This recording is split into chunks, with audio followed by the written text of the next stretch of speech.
पाकिस्तान को चीन में निर्मित पहली हैंगओवर क्लास पनडुब्बी मिल गई है। पाकिस्तान इसे अपनी नौसेना की बड़ी उपलब्धि बता रहा है, जबकि भारत के रणनीतिक विशेषज्ञ इसे अरब सागर में बढ़ती चीन पाकिस्तान साझेदारी के संदर्भ में देख रहा है।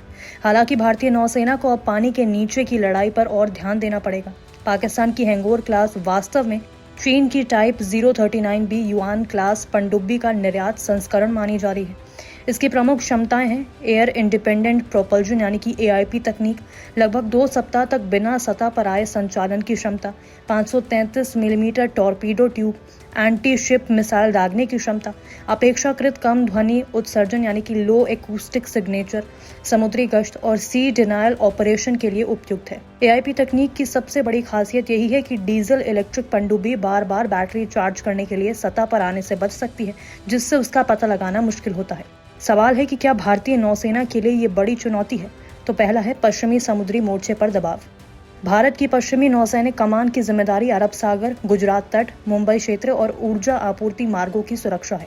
अगर पाकिस्तान भविष्य में 8 हैंगओवर पनडुब्बियों का पूरा बेड़ा तैयार कर लेता है तो भारतीय नौसेना को अधिक एंटी सबमरीन संसाधन लगाने पड़ सकते हैं। लेकिन सफल संचालन के लिए आवश्यक हैं प्रशिक्षित चालक दल, लॉजिस्टिक सपोर्ट, रखरखाव, नियमित अभ्यास, सुरक्षित नौसैनिक अड्डे। दूसरा है चीन पाकिस्तान सामरिक सहयोग।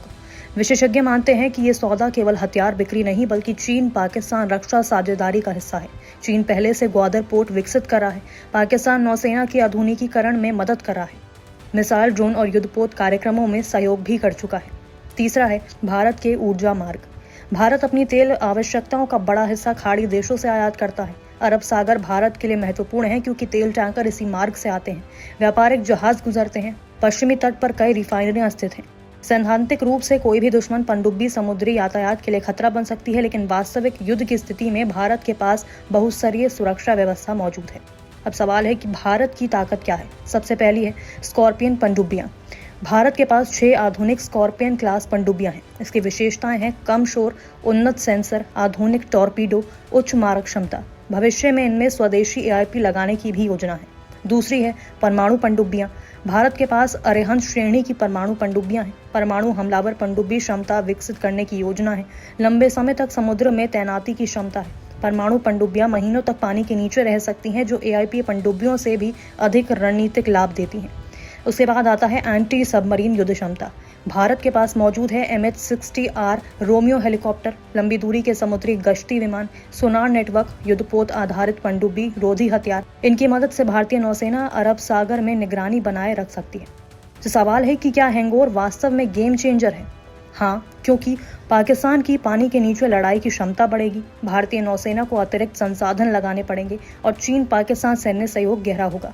और नहीं इसलिए क्योंकि भारत के पास बड़ी और अधिक अनुभवी नौसेना है। भारत के पास परमाणु पनडुब्बियों की क्षमता मौजूद है। एंटी सबमरीन युद्ध में भारत लगातार निवेश कर रहा है। पाकिस्तान को पूरे 8 पनडुब्बियों का बेड़ा तैयार करने में अभी समय लगेगा। तो हैंगओवर क्लास पनडुब्बी पाकिस्तान नौसेना के लिए निश्चित रूप से एक महत्वपूर्ण उपलब्धि है और अरब सागर में भारत के लिए नई सामरिक चुनौतियां भी पैदा कर सकती है, लेकिन इसे भारत के लिए तत्काल रणनीतिक झटका मानना अभी सही नहीं होगा। निष्पक्ष मतलब न्यूज़ 24।